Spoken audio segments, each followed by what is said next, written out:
Kagna TV ప్రేక్షకులకు నూతన సంవత్సర శుభాకాంక్షలు.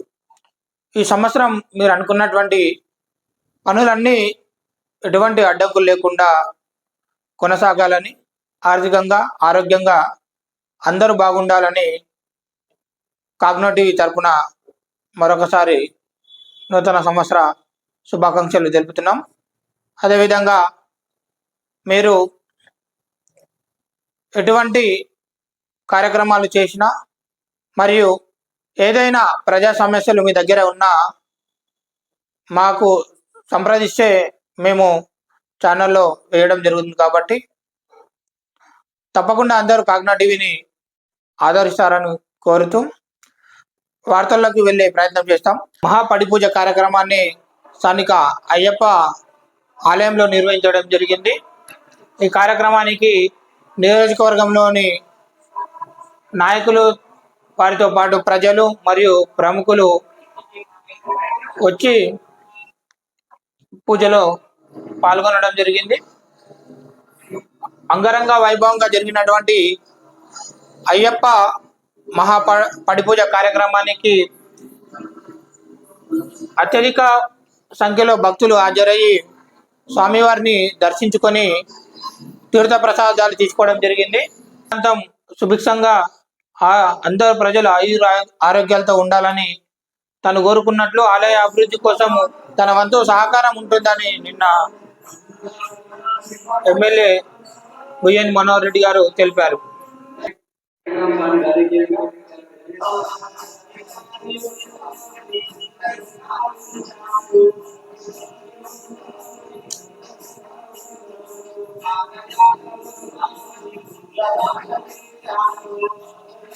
విధంగా తాండూరులో నిన్న అయ్యప్ప పడిపూజ కార్యక్రమం ఘనంగా నిర్వహించారు. మరోపక్క దుబాయ్లో ఉన్నటువంటి మాజీ ఎమ్మెల్యే పైలట్ రోహిత్ రెడ్డి గారు తాండూరు ప్రజలు సుభిక్షంగా ఉండాలని, తాండూరు ప్రాంతం మరింత అభివృద్ధి చెందాలని నిన్న ఆయన నూతన సంవత్సర శుభాకాంక్షలు తెలిపినటువంటి ఒక వీడియోను మనం చూద్దాం.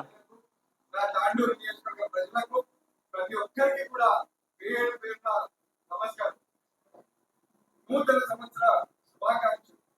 ఈ 2025 సంవత్సరం ప్రతి ఒక్కరి కుటుంబంలో సుఖ సంతోషాలు, ఆరోగ్యాలు, ఐశ్వర్యాలు తీసుకోవాలని ఆ భగవంతుని ప్రార్థిస్తూ ప్రతి ఒక్కరూ ఈ కొత్త సంవత్సరంలో వాళ్ళు అనుకున్నవన్నీ కూడా సాధించాలని చెప్పి మనస్ఫూర్తిగా ఆశిస్తూ ఈ నూతన సంవత్సర శుభాకాంక్షలు తెలియజేస్తూ తాండూరు నియోజకవర్గం అన్ని రంగాలలో అభివృద్ధి చెందాలని చెప్పి అన్ని విషయాల్లో కూడా అంతా మంచి జరగాలని చెప్పి నూతన సంవత్సర వేడుకలను దుబాయ్ కేంద్రంగా జరుపుకుంటున్నారు. అక్కడి నుంచి తాండూరు ప్రజల కోసం తన వీడియో సందేశాన్ని ఇచ్చినటువంటి మాజీ ఎమ్మెల్యే పైలట్ రోహిత్ రెడ్డి. అదే పెద్దేముల్ మండలానికి సంబంధించినటువంటి ఒక వార్తను చూద్దాం. మండల స్థాయిలో క్విజ్ పోటీలు నిర్వహించబోతున్నామంటూ ఎల్ఎన్ఆర్ యువసేన వ్యవస్థాపక అధ్యక్షుడు లొంక నరసింహులు నిన్న మీడియాతో తెలిపాడు. మండల స్థాయిలో ప్రథమ బహుమతిగా 10,000, ద్వితీయ బహుమతిగా 5,000 రూపాయలు ఇవ్వడం జరుగుతుందని, మండలంలో ఉన్నటువంటి ప్రభుత్వ పాఠశాలలో ఉన్నటువంటి విద్యార్థుల ప్రతిభను వెలికితీసే ఉద్దేశంతో ఈ కార్యక్రమాన్ని చేపట్టనున్నట్లు ఆయన తెలిపారు. 3వ తారీఖున ఉదయం 9 గంటలకు ప్రారంభమవుతున్నటువంటి ఈ క్విజ్ పోటీలు తెలంగాణ మోడల్ స్కూల్ గొట్లపల్లి నందు జరగబోతున్నాయి. కాబట్టి పెద్దేముల్ మండలానికి సంబంధించిన మండల స్థాయి క్విజ్ పోటీలకు పెద్దేముల్ మండలంలో ఉన్నటువంటి అన్ని జడ్పిహెచ్ఎస్ పాఠశాలలో 6వ తరగతి నుంచి 10వ తరగతి వరకు ఉన్నటువంటి విద్యార్థులకు అవకాశం కల్పిస్తున్నామంటూ వారు తాము చదువుకున్న సబ్జెక్టుల నుంచే ప్రశ్నలు అడగబోతున్నామంటూ నిన్న వాళ్ళు మనకు మీడియా ముఖంగా తెలిపారు. అందరికి నూతన సంవత్సర శుభాకాంక్షలు. నేను మీ లొంక నరసింహులు, ఎల్ఎన్ఆర్ యువసేన వ్యవస్థాపకం. అన్ని జెడ్పిహెచ్ఎస్ స్కూళ్ళలో ఉన్న విద్యార్థులందరి యొక్క ప్రతిభను గుర్తించేటందుకు మా ఎల్ఎన్ఆర్ యువసేన ఆధ్వర్యంలో మెగా క్విజ్ కాంపిటీషన్ పోటీల్ని ఏర్పాటు చేయడం జరిగింది. దీనికి ప్రతి ఒక్క స్కూల్ నుండి, పెద్ద మండలంలో ఉన్న ప్రతి స్కూల్ నుంచి విద్యార్థులంతా పాల్గొనాల్సిందిగా కోరుతున్నాం.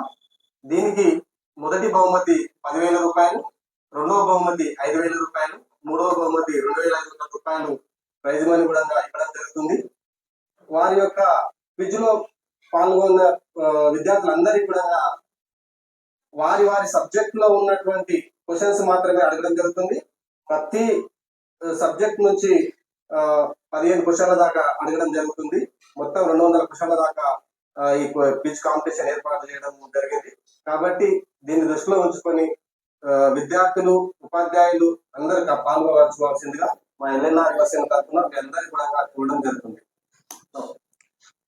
ఎల్ఎన్ఆర్ యువసేన వ్యవస్థాపక అధ్యక్షుడు లొంగ నరసింహులు క్విజ్ పోటీలను నిర్వహిస్తున్నాము. మొదటి బహుమతి 10,000, రెండవ బహుమతి 5,000, మూడవ బహుమతి 3,000 రూపాయలుగా ఇవ్వబోతున్నట్లు తెలిపారు. అదేవిధంగా పెద్దేముల్ మండలంలో ఉన్నటువంటి జెడ్పీహెచ్ఎస్ కు సంబంధించినటువంటి ప్రధానోపాధ్యాయులు, ఉపాధ్యాయులను విద్యార్థులకు ప్రోత్సహించి ఈ క్విజ్ కార్యక్రమానికి వారిని తీసుకువచ్చి గెలుపొందేటట్లు చూడాలని మనం ఆశిద్దాం. ఈ మంచి అవకాశాన్ని సద్వినియోగం చేసుకుంటారని కోరుకుందాం. అదేవిధంగా మరోపక్క పెద్దేముల్ మండలానికి సంబంధించినటువంటి సీనియర్ నాయకుడు మరియు పిసిసి డెలిగేట్ గా మరియు కాంగ్రెస్ పార్టీకి ఎన్నో సంవత్సరాలుగా సేవలు అందిస్తున్నటువంటి మాజీ జడ్పీటీసీ దారసింగ్ గారు రేపు అనగా 2/1/2025 నాడు ఉదయం 11 గంటలకు పెద్దేముల్ శంభులింగేశ్వర ఆలయంలో అయ్యప్ప స్వామి మహాపడిపూజ కార్యక్రమాన్ని నిర్వహిస్తున్నారు. ఈ కార్యక్రమం వీడియోని చూస్తున్నాం. మందుబాబులకు పోలీసులు చెక్ పెట్టే ఉద్దేశంతో నిన్న అర్ధరాత్రి మందుబాబులను చెక్ చేస్తున్నటువంటి తాండూరు పోలీసు న్యూ ఇయర్ వేడుకలకు ఇప్పటికే మందుబాబులకు హెచ్చరించడం జరిగింది. తాగి రోడ్ల మీద నానా హంగామా చేసే కేసులు చేస్తామని ఇప్పటికే పోలీసు శాఖ చేసి తెలిపారు. మితిమీరినటువంటి వేడుకలకు అనుమతించబోమని వాళ్ళు తెలిపారు. అదేవిధంగా మొన్న జరిగినటువంటి బాలుడి మిస్సింగ్ కేసు కథ సుఖాంతమైంది.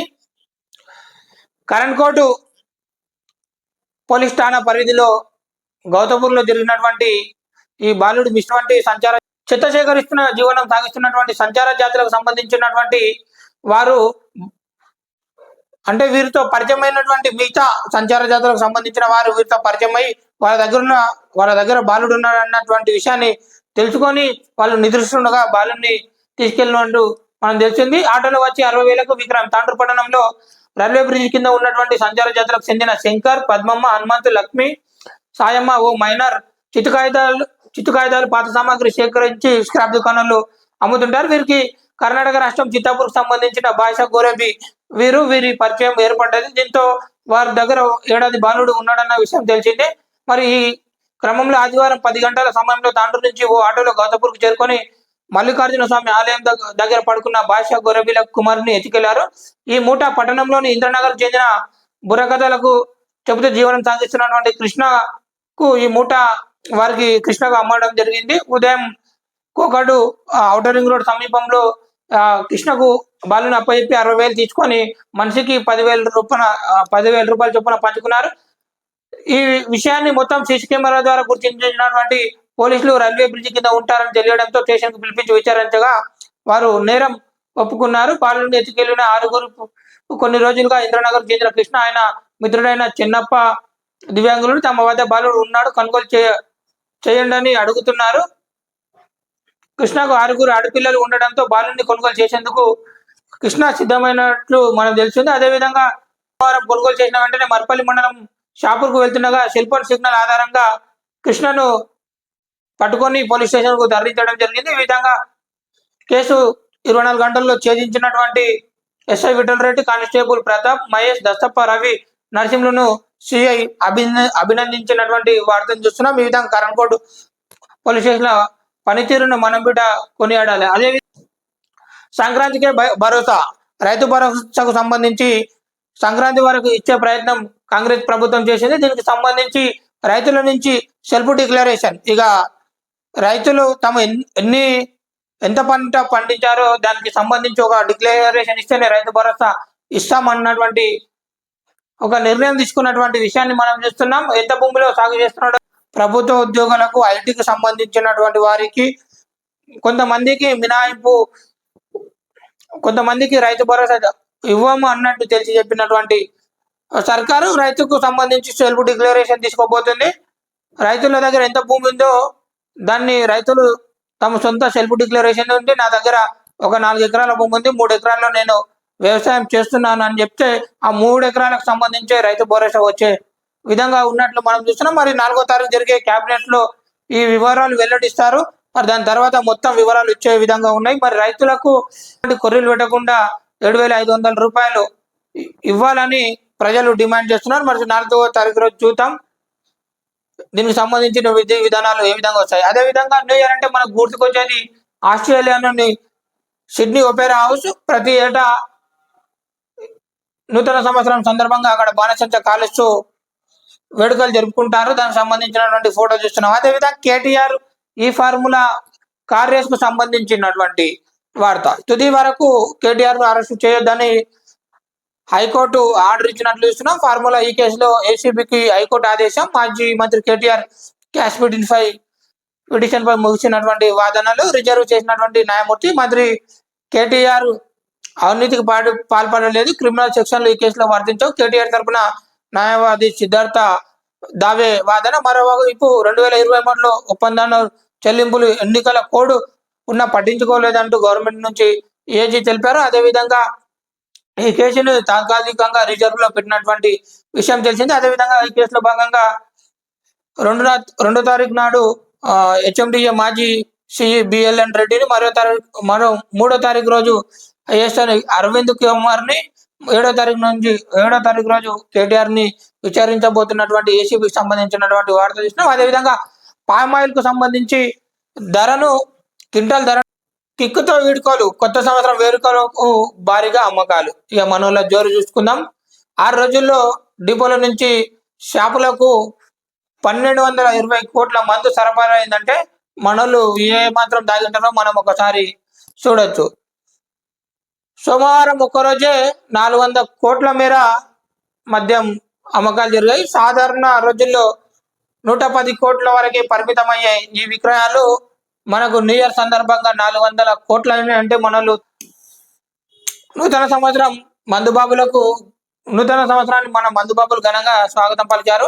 డిసెంబర్ నెలలో రాష్ట్ర వ్యాప్తంగా 3,523 కోట్ల విలువైన మద్యం అమ్మకాలు జరగా చివరి 6 రోజుల్లోనే 1,220 కోట్ల మద్యం అమ్ముడుపోయిందంటే మనోళ్ళు న్యూ ఇయర్ ని ఏ విధంగా సెలబ్రేషన్ చేసుకున్నారో. ఎవరు ఏమైనా సరే మనోళ్ళ దావత్ అంటే దావత్ లెక్కనే ఉంటది. సరే, మరి ఆటో దిగ్గజాల జత సక్సెస్ మంత్ర. తాజాగా జట్టు కట్టిన హోండా నిస్సాన్ చైనాకు పోటీగా చెక్ పెట్టే ప్రణాళికలు. 9 ఏళ్ల సంబంధించిన హోండా నిస్సాన్ 2 చేతులు కలపబోతున్నట్లు తెలిసినాయి. మరోపక్క హైదరాబాద్ వేదిక గ్లోబల్ బిజినెస్ కాన్ఫరెన్స్ జరగబోతుంది 3వ తారీఖు నుంచి 5వ తారీఖు వరకు. Business men be alert. ఇక సైబర్ నేరగాళ్ల పంజా విసురుతున్నారు. హ్యాకింగ్ ద్వారా వ్యాపారాలకు సంబంధించిన సర్వేయర్లను చొరబడి వారి దగ్గర డబ్బును కాజేస్తున్నారు అన్నటువంటి వార్తను చూస్తున్నాం.